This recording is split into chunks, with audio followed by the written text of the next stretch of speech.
Good evening, everyone. Liz has the night off. Tonight's top story at 10 o'clock. The Food and Drug Administration is recommending dropping a lifetime ban on blood donations from gay and bisexual men. It's a sanction that dates back to the early years of the AIDS crisis.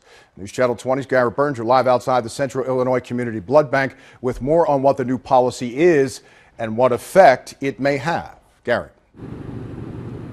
This blood bank is responsible for collecting 5,000 gallons of blood every year, but none of it comes from men who answered yes to this question, asking them if from 1977 onward if they had ever had sexual contact with another man, even once. Now that question soon may be gone from these screening sheets and others like it around the country, but it could be replaced with a different question, one some gay men say isn't that much better. When was the last time you donated blood?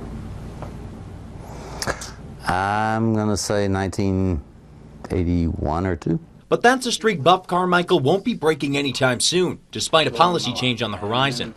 Instead of a lifetime ban on blood donations, the new policy the Food and Drug Administration favors would prohibit blood donations from any man who has had sex with another man in the past 12 months. It's a change Carmichael and other gay men we spoke with see as inconsequential. It's like rearranging the deck chairs on the Titanic. According to the Centers for Disease Control, gay and bisexual men make up about 2% of the population, but in 2010 they were 63% of estimated new HIV infections. All U.S. blood donations are tested for HIV, but FDA officials say current research doesn't support reducing the donation ban below 1 year. I think what you have is an acknowledgement that a 12-month period is well within the window of safety. The Central Illinois Community Blood Center is part of a larger group which supported the change to a 1-year ban, calling the lifetime ban medically and scientifically unwarranted.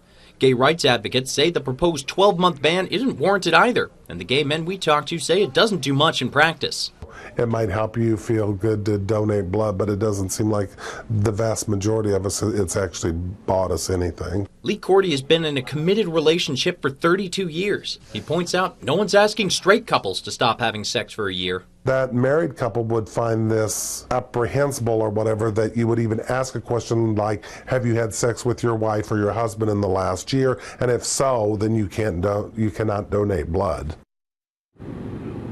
A spokesman for the Blood Center says he isn't sure how much more blood, if any, will come into the blood bank once these changes go into effect. He said the blood bank will be tracking that, however. In Springfield, Garrett Berger, News Channel 20 at 10. Thank you, Garrett. The FDA will take public comments on the proposed changes after it presents them early next year. The agency has not released a timeline for completing that process.